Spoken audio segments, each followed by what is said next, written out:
TV देख रहे हैं आप, मैं हूं आपके साथ भविष्य त्यागी। इस वक्त एक बड़ी खबर आ रही है। बड़ी खबर आपको बता दें, दरअसल ये बड़ी खबर किसान आंदोलन से जुड़ी हुई है। किसान आंदोलन से जुड़ी हुई इस वक्त की सबसे बड़ी खबर, किसानों को सिकरी बॉर्डर पर रोक दिया गया है। सिकरी बॉर्डर पर किसानों को रोका गया है। किसानों ने पुलिस को अल्टीमेटम दे दिया है।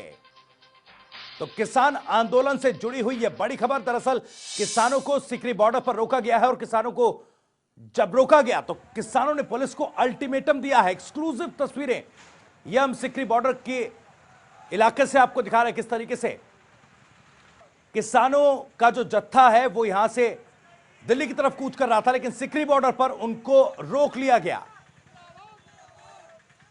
इसके बाद किसानों ने पुलिस को अल्टीमेटम दिया है। सिकरी बॉर्डर की एक्सक्लूसिव तस्वीरें सबसे पहले जनता टीवी पर आप देख पा रहे हैं।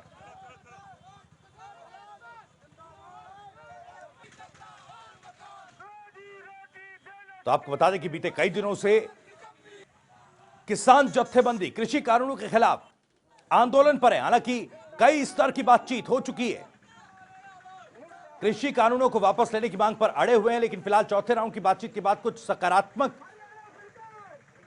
बातें निकलकर सामने आई हैं। पूजा शर्मा हमारी संवाददाता ज्यादा जानकारी के साथ जुड़ रही हैं। पूजा, किसान जत्थेबंदियों ने, किसानों का जो हुजूम है वो दिल्ली की तरफ निकल पड़ा और सिकरी बॉर्डर पर पुलिस ने उन्हें रोक लिया। क्या कुछ अपडेट मिल रहा है फिलहाल सिकरी बॉर्डर से?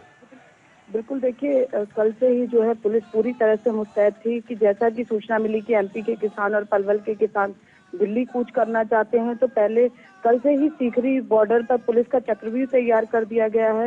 निर्देश दिए हैं पुलिस आयुक्त ने कि मानव श्रृंखला बनाकर किसानों को रोका जाए, लेकिन पटला में भी नाकेबंदी की गई, लेकिन उसके बावजूद जो है किसान वहां से सीकरी पहुंच गए और खुद पुलिस आयुक्त इस पूरे मामले का जायजा ले रहे हैं, क्योंकि किसान अपनी बात पर अड़े हुए हैं कि तीनों कृषि बिल वापस लिए जाएं, एमएसपी को कानून में लाया जाए।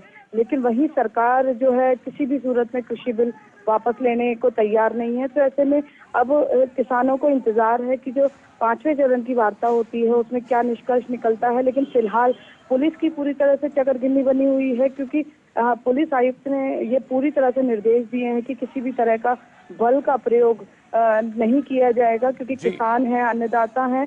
तो ऐसे में जो पुलिस है वो पूरी तरह से ये भी एहतियात बरतना चाहती है कि किसी भी तरह की किसानों को परेशानी भी ना हो, और उनको जो है समझाया जाए कि दिल्ली में जिस तरह से कोरोना बढ़ रहा है या किसानों के प्रदर्शन के कारण लोगों को परेशानी हो रही है, उन सब बातों का हवाला देकर किसानों को रोकने की कोशिश की जाए। जी, लेकिन क्या लगता है पूजा, क्योंकि जिस तरीके से किसान लगातार आगे बढ़ रहे हैं, ऐसे में क्या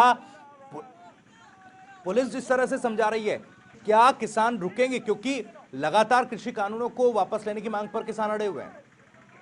जी बिल्कुल, देखिए किसान जो है टस से मस होने के फिराक में बिल्कुल नजर नहीं आ रहे हैं। वे अपनी बात पर अड़े हुए हैं। उनका कहना है कि यदि जो है उन्हें भूखे ही मरना है तो वे अपना हक लेकर मरेंगे, लेकिन अब जब तक कृषि कानून वापस नहीं होते, एमएसपी को कानून में नहीं लाया जाता, तब तक वे अपना जो प्रदर्शन है, अपना जो धरना है उसको खत्म नहीं करेंगे। यही कारण है कि 4 चरणों में सरकार से वार्ता हुई, लेकिन उसके बावजूद किसानों ने सीधे तौर पर कहा है कि यदि सरकार ने उनकी मांगे नहीं मानी तो जो ये आंदोलन है राजपथ तक जाएगा। और देखिए जिस चलिए, फिलहाल वक्त की मेरे पास कमी है। पूजा, बहुत बहुत शुक्रिया आपका इस तमाम जानकारी के लिए। नजर आप इस खबर पर बनाए रखिएगा, अपडेट लगातार आपसे लेते रहेंगे। आपको बता दें कि सिकरी बॉर्डर पर पुलिस ने किसानों को रोका है, किसानों के हुजूम को रोका है, लेकिन किसानों ने पुलिस को अल्टीमेटम दिया है कि अगर उन्हें जल्दी जाने नहीं दिया जाएगा तो वो खुद आगे बढ़ेंगे। हालांकि पुलिस आयुक्त ने साफ किया है किसी तरह का बल प्रयोग किसानों पर नहीं होगा। किसान आंदोलन